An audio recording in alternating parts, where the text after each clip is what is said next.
Apple mission इसको नाम दिया। अभी लगभग ये 40-50 नाली एरिया में करीब 4000 पौधे हमने अभी तक लगा दिए हैं, जिसमें हमारे पास मैक्सिमम सेव के पेड़ हैं, कुछ कीवी हमने लगाया हुआ है, कुछ हमने चेरी के भी पौधे लगाए हैं, कुछ वॉलनट भी है। शेल्फ लाइफ की बात की जाए, सही टेम्परेचर में रखें तो ये 6 महीने से साल भर तक आराम से रुकता है। नया बाग लगाने के लिए दिसंबर से लेकर के अप्रैल तक का महीना, उस पर हम अच्छी वैरायटी के पौधे लगा सकते हैं।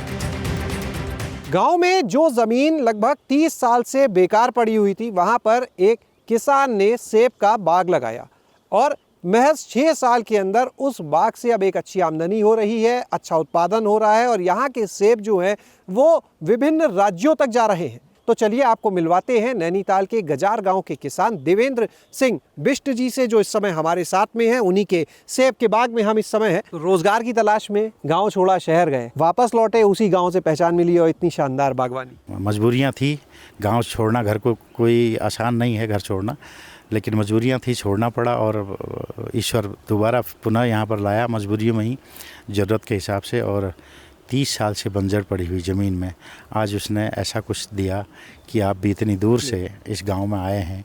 तो यहाँ पहुँचने के बाद खेती से जुड़ गए वापस? नहीं, उससे पहले जब हम वापस आए, खेती तो हमारा पुराना पैतृक काम है ही है, डेयरी के, और हम लोग गए और पहला हमने दुग्ध कलेक्शन का काम किया, डेयरी खोलने का काम किया। 93 में हमने पहली डेयरी यहाँ पर मुक्तेश्वर में खोली और उसको करते करते आज तो काफ़ी ठीक ठाक यहाँ से दूध जा रहा है। 3 लीटर 700 ml से हमने शुरू किया था, वो आज 8000 लीटर पर डे इस एरिया से दूध जा रहा है। मिल्क कलेक्शन के बाद ये बागवानी में कब आना हुआ? बागवानी मिशन चलाया हमारे उत्तराखंड प्रदेश सरकार ने, एप्पल मिशन इसको नाम दिया और पहाड़ में ये अपने 2016-17 के बाद एप्पल मिशन को स्टार्ट किया गया। उसी के तहत हमने 2017-18 में इसको अप्लाई किया और 19-20 में हमको ये मिला। 8 अप्रैल 2020 को हमने ये पेड़ लगाना शुरू कर दिया था। अभी कितने क्षेत्रफल में ये लगा हुआ है?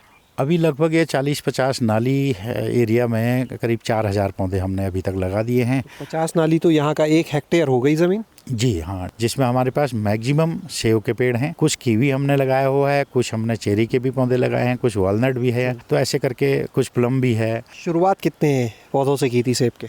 1008 पौधों से। कौन से वाले हैं वो 1008? क्योंकि अब तो ज़्यादा अच्छा उत्पादन दे रहे होंगे। ये बिल्कुल जो आप देख रहे हैं जिन पे फल लगे हैं, ये हमारे 1008 पौधे हैं। इसमें 2 वैरायटियाँ हैं हमारी, एक गाला सेनिको रेड और एक किंग रोड। गाला सेनिको रेड खाने में बहुत टेस्टी होता है, सिंदूरी कलर का होता है, और किंग रोड जो है बिल्कुल डार्क कहना चाहिए रेड होता है। अभी तो छोटा है और कलर दिख रहा है कि बिल्कुल सुर्ख हो रहा है लाल। ये इसकी एक विशेष खासियत है, ये छोटे से ही, इसमें कोई हम वैक्स नहीं लगाते, कोई कलर का स्प्रे नहीं होता। इस पर नेचुरल हम जो हमारी कंपोस्ट खाद पड़ती है वो ज़्यादा हम यूज़ करते हैं। कुछ NPK वगैरह जो इसको न्यूट्रिशन चाहिए वो तो देने ही देने हैं, तो वो थोड़ा बहुत हम यूज़ करते हैं, बाकी ये नेचुरल ही आता है। तो अब ये पौधे कितना उत्पादन यहाँ पर देने लगे? अब ये 10 किलो 12 किलो एक पौधा लगभग देने लग गया है।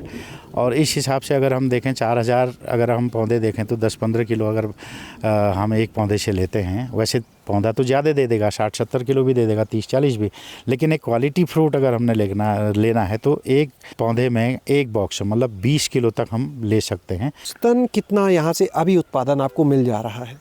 अभी कम से कम 600 बॉक्स हम 10 किलो के मान के चलो 600 बॉक्स से करीब हम बना करके भेजते हैं, और ये हर साल का रेशियो जो है कुछ न कुछ % बढ़ के आता है। अभी जो जैसे 600 बॉक्स हैं तो यानी 6000 किलो हो गया, अगर 10 किलो का एक बॉक्स मान ले, औसतन रेट क्या मिल जाता है? एक रेट जो है 150 से लेकर 200-220 रुपये तक यहाँ का बिका हुआ है, और औसतन हम माने तो 150 रुपये किलो मान सकते। अगर 150 रुपये किलो भी है और 6000 किलो यानी 600 बॉक्स का है तो लगभग 9 लाख रुपए के आसपास औसतन बगीचे से अभी आगे और बढ़ेगा जब वजन इसमें और निकलने लगे। बिल्कुल बिल्कुल और बढ़ेगा। शुरुआत में कितना खर्चा आया इस पूरे ऑर्चर्ड को बनाने में? इसमें करीब 15-16 लाख का टोटली खर्चा था, लेकिन अच्छी बात ये थी कि सेकेंड ईयर में हमको 1 लाख के आसपास की इनकम इसने दे दी थी। लास्ट ईयर जो 600 बॉक्स लिए यानी 9 लाख तक पहुँच चुके हैं अभी।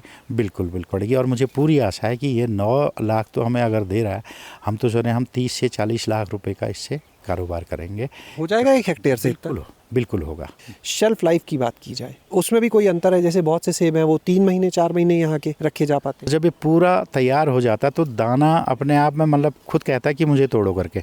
उसके बाद अगर हम इसको सही मॉइस्चर में, सही टेम्परेचर में रखें तो ये 6 महीने से साल भर तक आराम से रुकता है। नया बाग लगाने के लिए मैं अपने युवाओं से, अपने बागवान साथियों से जो किसान करना चाहते हैं, तो उनको एक बात कहूँगा कि इसका सबसे अच्छा सीज़न जो होता है दिसंबर से लेकर के अप्रैल तक का महीना, जो जाड़ों का, ठंड का मौसम है, उस पर हम अच्छी वैरायटी के पौधे लगा सकते हैं।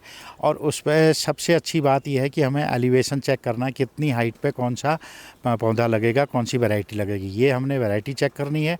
और अच्छी प्रजाति का पौधा लगाने के साथ ही उसकी कितनी हमने दूरी रखनी है। अगर हाई डेंसिटी पे करना है, सघन पे करना है तो कितना होगा, अल्ट्रा हाई डेंसिटी पे करना है तो कितना होगा, ये हमको विशेष ख्याल करना है। इसके लिए आप उद्यान विभाग से या हम लोगों से, बागवान संगठन से या हम लोगों से बिल्कुल आप रूबरू हो सकते हैं और पूछ सकते हैं, और हम बताने के लिए तैयार हैं। यहाँ पर जो है कितनी दूरी पे लगे हैं? यहाँ पे 3 फीट की दूरी में हर पौधा लगा होगा, 3-3 फीट की दूरी में।